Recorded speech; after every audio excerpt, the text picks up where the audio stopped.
Here's part of that exclusive interview he had with CNN's newest anchor, Elex Michaelson. We had the situation with Jimmy Kimmel, this sort of lack of trust, this fighting back and forth between both sides. We saw President Trump say that he hates his enemies, which is the total opposite of everything that you've always been about.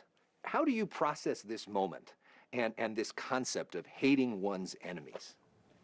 Look, I think the way I do, and I find it very, very comforting that I'm a human being and created this way by the influence that other people had on me to be very inclusive. And when I see someone that disagrees with me, not to go and look at them suspiciously or look at them like the enemy, but try to figure out and learn something from that person. Why do they feel that way? I think that we are not enough listening to one another.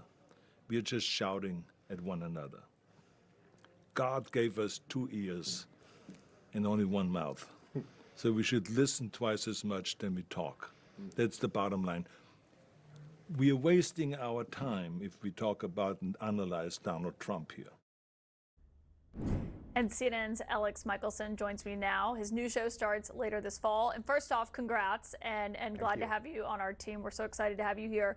I just wonder, what did you make of the answer that you heard from the former governor there?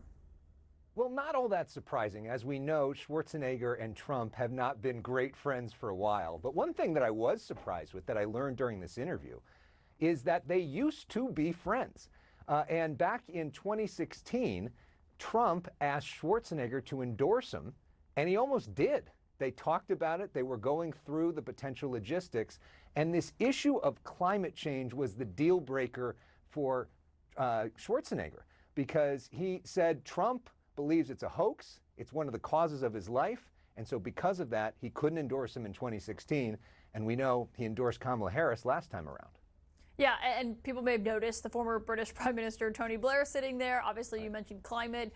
They're both in New York for an event to talk about the climate crisis in the world. Obviously, that comes after everything we heard from President Trump yesterday at the United Nations. What did Tony Blair have to say about all of that? Yeah, Schwarzenegger and Blair's Institute joining together for an event today. And I asked him about President Trump's comments at the UN. Here's what he had to say. What goes through your mind when you hear what President Trump said? Yeah, but I just think we got to focus on what we can actually do. And if you see, where I think we've been at risk in the climate argument is not in persuading people that there's a real problem, because I think most people accept, they can see that President Trump doesn't. Well, but people are going to take different views of it. But one thing I think that's really important is to accept that a lot of the time we've been making this argument on climate, we've not been making it in a way that's likely to persuade people, right? So the first thing is, by the way, you need to show people how, if, for example, you're using energy more efficiently, you're also saving yourself money, right? And Schwarzenegger says that we need to talk about it differently as well. Instead of using a phrase climate change that a lot of people can't understand, we should talk about pollution. He likes to say terminating pollution as the Terminator because people can conceptualize that. And this is an issue both of them continue to work on. Next week, Schwarzenegger is going to be at the Vatican for a meeting with the Pope, trying to bring leaders from around the world to tackle this issue. If the United States isn't going to be doing it, he wants to do it regardless.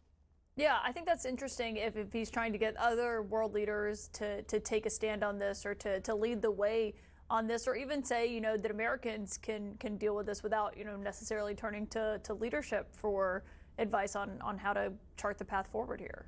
He likes to talk about the fact that 70% of climate action is taken by states and local leaders. It's not necessarily nationalities.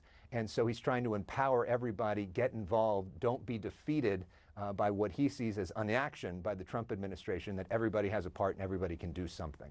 Yeah, and it's a striking comment to hear just after that lengthy speech yesterday where Trump was calling it a con job, talking about all the cows being killed, obviously comments that a lot of those world leaders in the room, you could kind of see their expressions as they were listening to that. It's a fascinating interview, and Elex Michaelson, glad you're the one to do it. So thank you so much for doing that and for joining us tonight. Thanks so much for having me. Thrilled to be a part of the team and thrilled to learn from great journalists like you.